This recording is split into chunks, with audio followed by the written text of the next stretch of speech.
Teachers class 12 YouTube channel पर हम समस्त संभ्रांत पाठकगणों का एवं प्रिय विद्यार्थियों का हार्दिक स्वागत करते हैं। आज हम लोग कक्षा 10 संस्कृत पद्य पीयूषम के चतुर्थ पाठ शांति सौख्यम के शेष श्लोकों का अध्ययन करेंगे। प्रथम भाग में हम लोगों ने श्लोक संख्या 1 से 5 तक अध्ययन किया था। आज द्वितीय भाग में श्लोक संख्या 6 से हम लोग प्रारंभ करेंगे और अंतिम श्लोक तक इस पाठ का जो भी अंतिम श्लोक है वहां तक पूर्ण रूपेण व्याख्या करेंगे। शांति सौख्यम के विषय में प्रथम भाग में ही मैंने विस्तार से आपको बता दिया था कि शांति सौख्यम क्षमा का सुख। क्षमा का सुख भीष्म पितामह के द्वारा यहाँ पर धर्मराज युधिष्ठिर को अच्छे ढंग से शिक्षा दी जा रही है। जब वो बाणों की सैया पर लेटे हुए हैं उस समय वो शिक्षा दे रहे हैं। ये अंतिम शिक्षा है, इस पर आप विशेष ध्यान दें और देखें कि श्लोक संख्या 6 में उनके द्वारा क्या शिक्षा दी जाती है। पहले हम श्लोक संख्या 6 को लिखते हैं, उसके बाद उसकी व्याख्या करते हैं। श्लोक संख्या 6। ये भयसज्य मेतद भयसज्यमेतद् दुःखस्य भयसज्यमेतद् दुःखस्य यदेतन्नानुचिन्तयेत्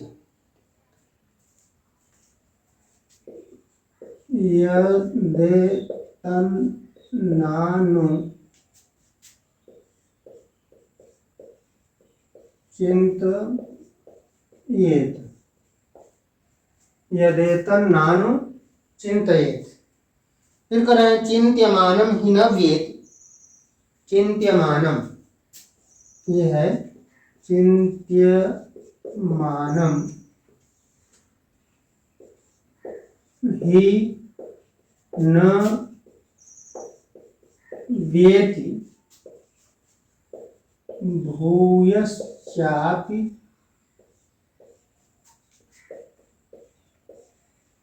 प्रवर्धते। देखें, ये श्लोक है आपका श्लोक संख्या 6। लिख रहे हैं भयसज्यमेतद् दुःखस्य यदेतन्नानुचिन्तयेत् चिन्त्यमानं हि न व्येति भूयश्चापि प्रवर्धते। इसको आप सस्वर पाठ करके देख लें। भयसज्यमेतद् दुःखस्य यदेतन्नानुचिन्तयेत् चिन्त्यमानं हि न व्येति भूयश्चापि प्रवर्धते। दूसरे रूप में भी इसको कह सकते हैं भयसज्यमेतद् दुःखस्य यदेतन्नानुचिन्तयेत् चिन्त्यमानं हि न व्येति भूयश्चापि प्रवर्धते। ये श्लोक है।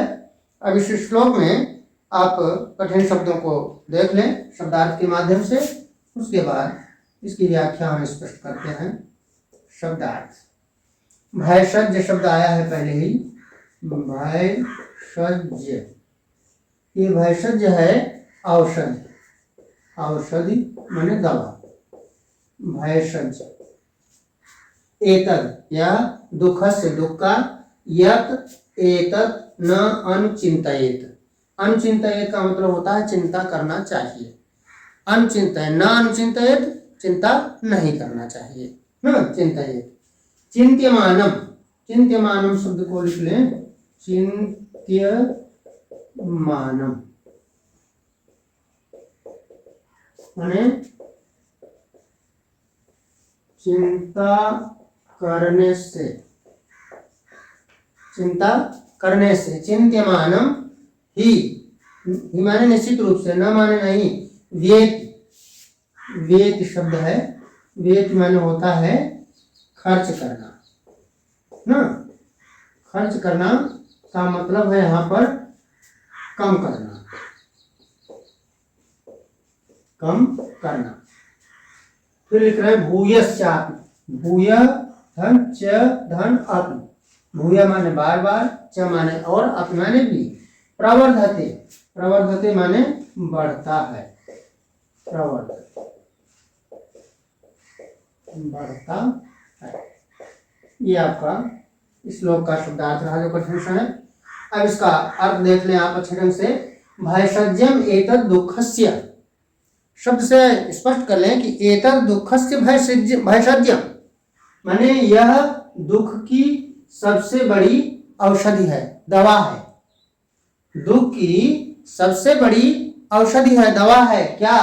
यत् एतत् न अनुचिंतयेत्, कि उसके विषय में चिंता ही न किया जाए। देखिए, ये इस श्लोक के माध्यम से आप अपने आप देख रहे हैं कि इस श्लोक में भीष्म पितामह जी युधिष्ठिर जी को समझा रहे हैं कि हमें चिंता नहीं करना चाहिए, क्योंकि चिंता करने से कोई दुख कम नहीं होता, बल्कि चिंता करने से वह दुख और बढ़ता ही है। तो यहाँ पर यही संकेत हो रहा है, भयसज्यम एतद् दुःखस्य यत् एतत् न अनुचिंतयेत्, माने दुख की सबसे बड़ी दवा यह है कि एतत् न अनुचिंतयेत्, कि उसके विषय में चिंता ही न किया जाए। फिर लिख रहे हैं चिंत्यमानम ही न व्येति, क्योंकि चिंत्यमानम चिंता करने से, न व्येति वो कम नहीं होता है, घटता नहीं है, बल्कि भूयश्चात् प्रवर्धते, बल्कि और अधिक बढ़ता ही चला जाता है। ये विशेष यहाँ पर संकेत हो रहा है कि जो चिंता है, जो दुख है आपकी, उस दुख को हम कैसे कम कर सकते हैं। दुख को कम करने की स्थिति क्या होती है कि उसके विषय में हम अधिक से अधिक सोच को अपने हटाएं। जब उस पर से अपने मन को, अपने सोच को हटा देंगे तो वह दुख जो है धीरे धीरे करके कम हो जाएगा, और जब वह धीरे धीरे कम होगा तब आप उस दुख से छुटकारा पाएंगे, मुक्ति पाएंगे।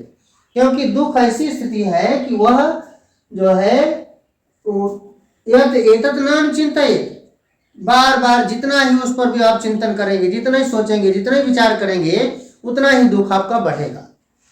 वह घटेगा नहीं, बल्कि वह और बढ़ता ही चला जाएगा। क्योंकि चिंत्यमानम ही न व्येति, चिंता करने से वह दुख घटता नहीं है, बल्कि भूयश्चात् प्रवर्धते, और बढ़ता ही चला जाता है। इस चीज पर विशेष ध्यान रखें कि भयसज्यम एतद् दुःखस्य, दुख की सबसे बड़ी दवा यह है यत् एतत् न अनुचिंतयेत्, कि उसके विषय में चिंता ही न किया जाए।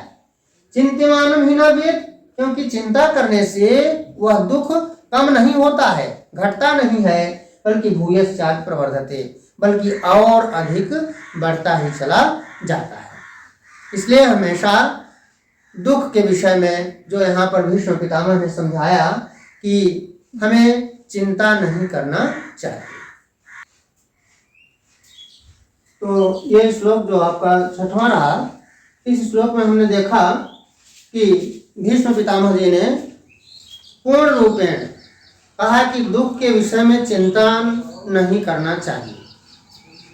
आपने कोई दोहा के माध्यम से भी देखा होगा कि दुख के लिए संकेत किया गया है कि रही मन निज मन की व्यथा, मन ही राखो गोय, सुन कठिलई हैं लोग सब, बाँट न ले हैं कोय। ये जो दुख की स्थिति बताई जा रही है, ये दुख की स्थिति क्या है, इसके लिए सबसे बड़ा जो मूल मंत्र बता रहे हैं, इसकी सबसे बड़ी जो औषधि बता रहे हैं, दवा बता रहे हैं, वो यही बता रहे हैं कि इसके विषय में हमें बहुत सोचना नहीं चाहिए, बहुत चिंतन नहीं करना चाहिए। क्यों? क्योंकि चिंत्यमानम हिना व्येति। आप जितना ही अधिक से अधिक चिंतन करेंगे, जितना ही उस दुख के विषय में अधिक से अधिक सोचेंगे, तो न व्येति, वो घटेगा नहीं, वो कम नहीं होगा, भूयश्चात् प्रवर्धते, बल्कि वो और अधिक बढ़ता ही चला जाएगा।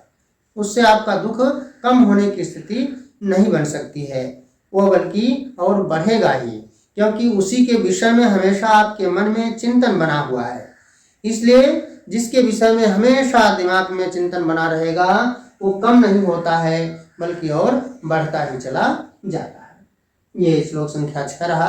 अब हम श्लोक संख्या 7 पर चलते हैं। श्लोक संख्या 7।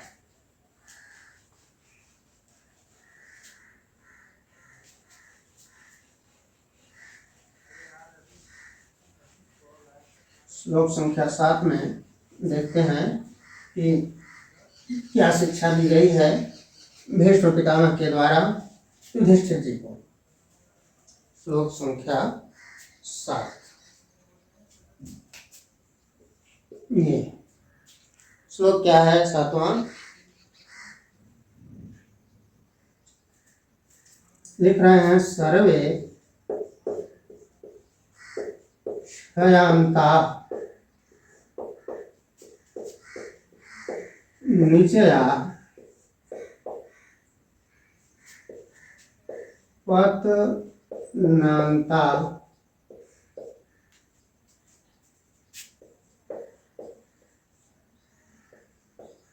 समुच्छया।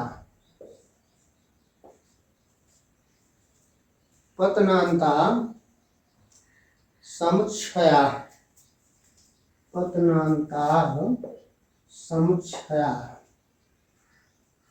फिर कह रहे हैं नीचे की लाइन में, संयोगा विप्रयोगांता, संयोगा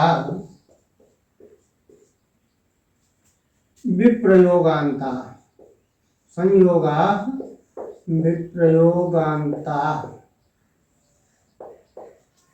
मरणांतम, मरणांतम ही जीवितम।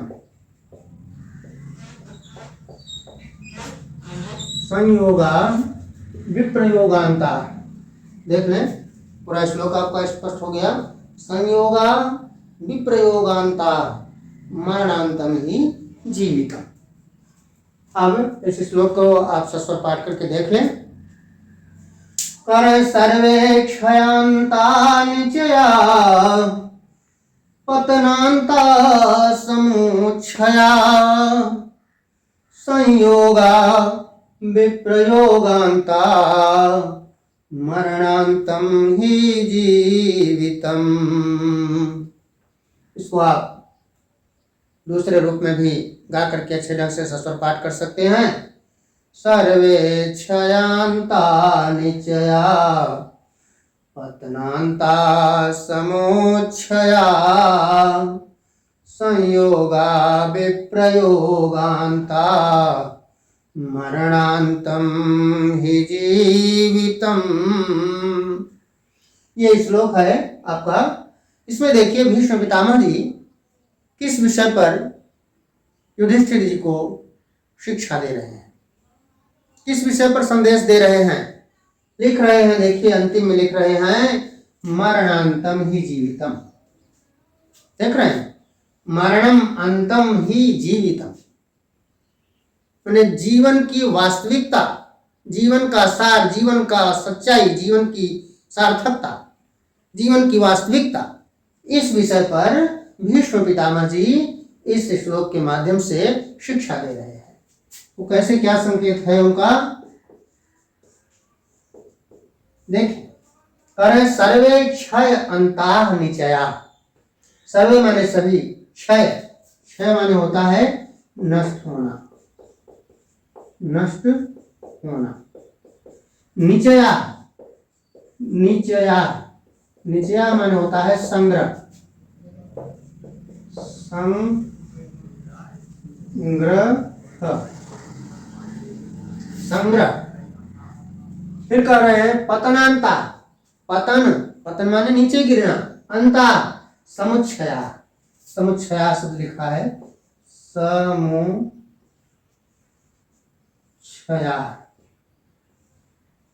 समुच्छया माने होता है उन्नति,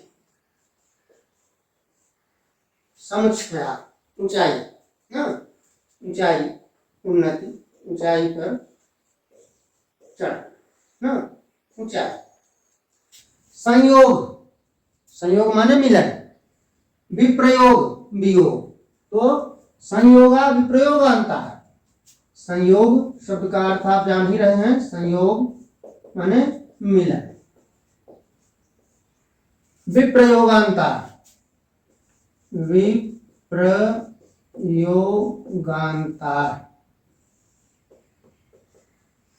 ना, वियोग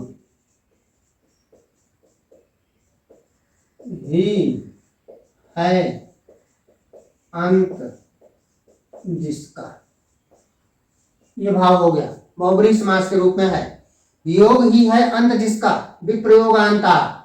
फिर कह रहे मरणांतम ही जीवितम, मरणांतम माने मरण, मृत्यु, हाँ, ही माने निश्चित रूप से जीवितम, जीवन। अब पूरे श्लोक का अर्थ आप देख लें कि क्या स्पष्ट पूरे श्लोक का अर्थ हो रहा है। वो संकेत लिख रहे हैं कि वास्तव में जो सुख और दुख की स्थिति होती है, भीष्म पितामह जी समझा रहे हैं कि सुख और दुख की जो स्थिति होती है उसमें हमें कैसे समान रूप से रहना चाहिए।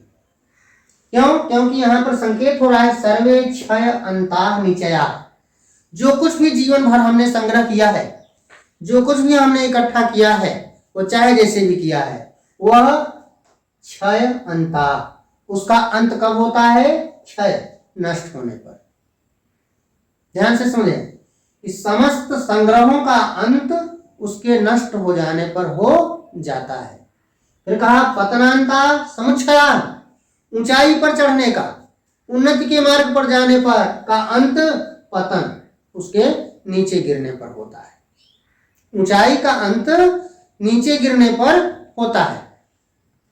फिर कहा संयोगा विप्रयोगांता, संयोग का अंत वियोग में होता है। अब इसको चाहे वियोग का अंत संयोग में होता है, दोनों रूप में कह सकते हैं आप, संयोगा विप्रयोगांता, संयोग का अंत वियोग में होता है।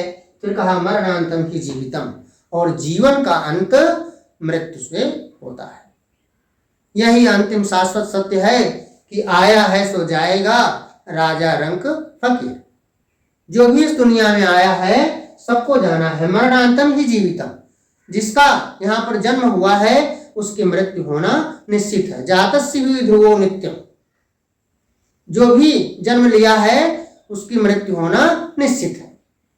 तो यही यहाँ पर वास्तविकता को बताया जा रहा है, सच्चाई को बताया जा रहा है कि जीवन की सार्थकता, जीवन की वास्तविकता क्या है। तो दुख और सुख दोनों स्थितियां आती हैं।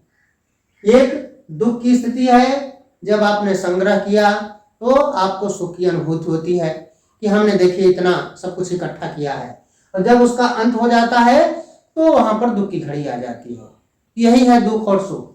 फिर कह रहे पतनांता समुच्छया, उन्नत के मार्ग पर गए आप, ऊंचाई पर चढ़ गए, उसके बाद जब पतन नीचे की ओर आ गए, आप नीचे गिर गए, तो वहीं पर उसका अंत हो गया, दुख की घड़ी आ गई। फिर कहा संयोगा विप्रयोगांता, संयोग का अंत वियोग में होता है, मिलन होता है, आपको बड़ी प्रसन्नता होती है, बड़ी खुशी होती है, वो सुख की घड़ी है। और जब वियोग की स्थिति आ जाती है, जब दूरी बन जाती है, एक दूसरे से लगाव हो जाता है, विलगाव हो जाता है, तो वह दुख की घड़ी हो जाती है। तो संयोगा विप्रयोगांता, संयोग का अंत वियोग में होता है, और फिर अंतिम कह दिया मरणांतम ही जीवितम, और जीवन का अंत मृत्यु से होता है, मृत्यु में होता है। आदमी जब तक जीवन है तब तक वो अनेक प्रकार के कार्यों में लगा रहता है, संलिप्त रहता है।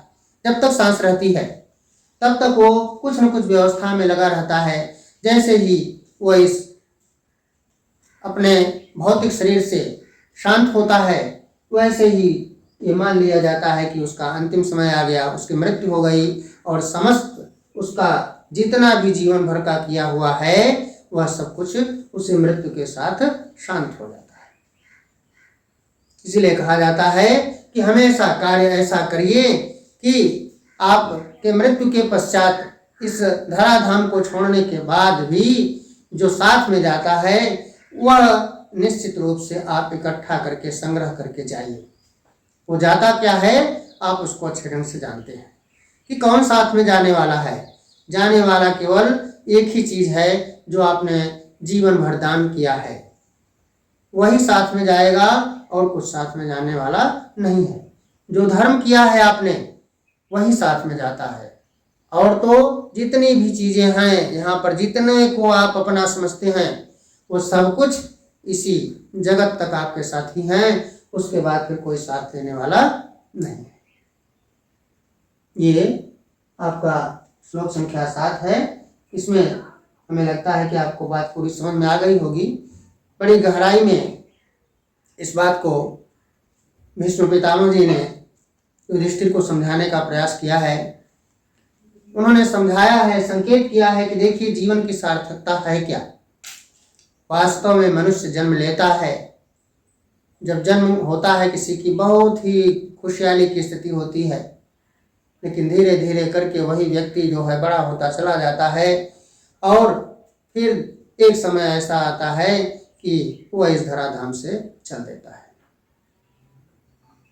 इसके लिए हमारे नीतिज्ञों ने कितना बढ़िया श्लोक कहा है कि धनानि भूमौ पशवस्य गोष्ठे नारी गृहद्वार सखा श्मशाने देहचितायां परलोक मार्गे धर्मानुगो गच्छति जीवरेक। इस एकलौते जीव के साथ केवल धर्म ही साथ में जाता है और कोई जाने वाला नहीं है। धनानि भूमौ, जितना रुपया पैसा धन हम लोग कमाते हैं सब कुछ इसी धरती तक हमारा साथ देता है। पशुवस्य गोष्ठे, जो पशुओं पीड़ा दरिद्रता कही जाती है, पशुओं की सेवा करते हैं, वो भी गौशाले तक ही हमारा साथ देते हैं। धनानि भूमौ पशुवस्य गोष्ठे नारी गृहद्वार सखा श्मशाने। नारी गृहद्वार, पत्नी जिसको कि हम कहते हैं कि अर्धांगिनी है, साथ निभाती है आजीवन आपका, वो भी घर के दरवाजे तक, घर के द्वार तक ही आपका साथ देती है। सखा श्मशाने, मित्र जिसको कि हम लोग अपना सर्वस्व समझते हैं, वह मित्र हमेशा हमारे सुख दुख में साथ देता है, लेकिन वो भी श्मशान घाट तक हमारा साथ देता है। सखा श्मशाने। फिर देहचितायां परलोक मार्गे, ये देह, ये जो शरीर है, यह शरीर जिस पर कि हमको इतना अभिमान है, यह शरीर भी केवल चिता तक ही हमारा साथ देती है। उसके बाद तो कह रहे हैं कि परलोक मार्गे, जब परलोक का मार्ग हमको मिलता है तो वहां धर्मानुगो गच्छति जीवरेक, तो उस परलोक के मार्ग में एकलौते जीव के साथ केवल धर्म ही जाता है और कोई जाने वाला नहीं है। हम थोड़ा विस्तार में चले गए, लेकिन यहाँ गहराई में आप आ जाइए, वास्तविकता में आ जाइए। भीष्म पितामह ने इसी सच्चाई को इस श्लोक के माध्यम से युधिष्ठिर जी को समझाया है। ये आपका श्लोक संख्या 7 रहा। आज का यह जो द्वितीय भाग रहा, इतना ही संकेत करते हैं, इतना ही व्याख्या को सुनिश्चित करते हैं। इसके बाद वाले जो श्लोक हैं वो हम अगले भाग में आपको व्याख्यायित करेंगे, विस्तृत रूप से उसका वर्णन करेंगे, व्याख्या देंगे। आज इतना ही। यदि किसी भी विद्यार्थी को किसी प्रकार की कोई भी असुविधा होती है तो कमेंट बॉक्स में निश्चित रूप से अपना संकेत कर सकता है, निश्चित रूप से उसको उत्तर दिया जाएगा। कभी कभी ऐसी स्थिति हो जाती है कि हम उसको नहीं देख पाते हैं, उसके लिए आप लोग किसी प्रकार से कोई कष्ट मत महसूस करिएगा। हमारी सहानुभूति शुभकामना आपके साथ है। निश्चित रूप से आप पूर्ण रूपेण मेरे द्वारा बताए गए, समझाए गए, पढ़ाए गए विषयों पर किसी प्रकार से कोई असुविधा आपको नहीं होगी। इन्हीं शब्दों के साथ धन्यवाद।